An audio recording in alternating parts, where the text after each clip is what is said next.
সরকারের স্পষ্ট নীতি যে শূন্য সহনশীলতা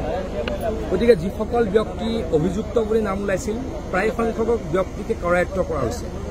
আৰু যি এজন দুজন পলাই আছে কোনো পলাই থাকিব নোৱাৰে মই অসম চৰকাৰৰ মন্ত্ৰী হিচাপে এই ক্ষেত্ৰত নিশ্চিত হিমন্ত বিশ্ব শৰ্মা ডাঙৰীয়া এই ক্ষেত্ৰত অত্যন্ত কঠোৰ যি এজন দুজন পলাই আছে তেওঁলোকো বেছি দিন পলাই থাকিব নোৱাৰিব আহি হয়তো আত্মসমৰ্পণ কৰিব লাগিব নহয় হয়তো আমাৰ আৰক্ষী প্ৰশাসনে কৰায়ত্ব কৰিব আৰু তাৰ বিৰুদ্ধে অত্যন্ত সিৰিয়াসলি প্ৰসিকিউশন হ'ব বা তদন্ত হ'ব আৰু মই ভাবো যে আইনে নিজৰ ওপৰত ডেফিনেটলি সিৰিয়াসলি ল'ব আৰু কোনোবাই যদি সঁচাকে প্ৰবঞ্চনা কৰিছে তেওঁলোকৰ বিৰুদ্ধে উচিত ব্যৱস্থা নিশ্চয় কৰিব কিন্তু কংগ্ৰেছে এটা কথা কৈছিলে সুমি বৰা পলোৱা নেপালত তেওঁলোকে অপপ্ৰচাৰ এইটো কাৰণে কৰিছিলে তেওঁলোকে হয়তো তদন্তৰ প্ৰক্ৰিয়াটোক বিপথে পৰিচালিত কৰিব খুজিছিল সেই কথাটোৰ মই গৰিহণা দিছো অসম পুলিচে বা অসম চৰকাৰে ডেফিনেটলি খুব সিৰিয়াসলি এই কথাটোৰ তদন্ত কৰি আছিল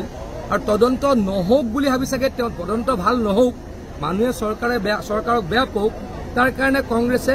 ষড়যন্ত্ৰ ৰচনা কৰিছিল সেই ষড়যন্ত্ৰ ৰহস্য ফাদিল হ'ল সুমি বৰা আৰু অন্যসকল ধৰা পৰিলে আৰু এজন দুজন কালি দেখিছো আৰু এয়াৰপৰ্টত মাইনাও ব্ৰহ্ম বুলি এগৰাকী ব্যক্তি